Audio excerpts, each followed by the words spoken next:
మొట్టమొదట నాకు దేవుడిచ్చిన ఈ గొప్ప రక్షణ కొరకు నేను స్తుతిస్తాను, తప్పకుండా స్తుతిస్తాను. ఈ రక్షణ నాకు అందకుంటే నేను ఎక్కడ ఉండేదాన్ని?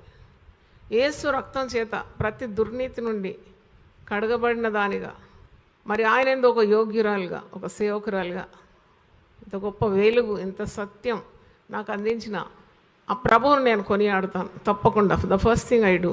తర్వాత ఆయన నన్ను కొనుక్కున్నాడు. We got redeemed. మరి దేని చేత కొనుక్కున్నాడు? ఆయన స్వరక్తం ఇచ్చి నన్ను, నిన్ను, మనల్ని అందరినీ సంపాదించుకున్నాడు. రక్తం ప్రాణం అంటే, ప్రాణం ధారపోసినాడు, రక్తం గార్చినాడు. అంటే ఒక మనిషికి రక్తం కంటే విలువైంది ఏమైనా ఉందా? ఆ రక్తము అంటే యేసు క్రీస్తు రక్తం ద్వారా మనల్ని ప్రతి దుర్నీతి నుండి విడిపించినాడు. అంటే మనల్ని సంపాదించుకున్నాడు. సంఘానికి ఒక విలువ ఉంది కదా. క్రీస్తు యేసు రక్తము చేత సంపాదింపబడిన సంఘము అని ఉంది వాక్యంలో. కాబట్టి నువ్వు ఉదయం లేచి రక్తాన్ని కొనియాడాలి, యేసుక్రీస్తు యొక్క త్యాగాన్ని జ్ఞాపకం చేసుకోవాలి.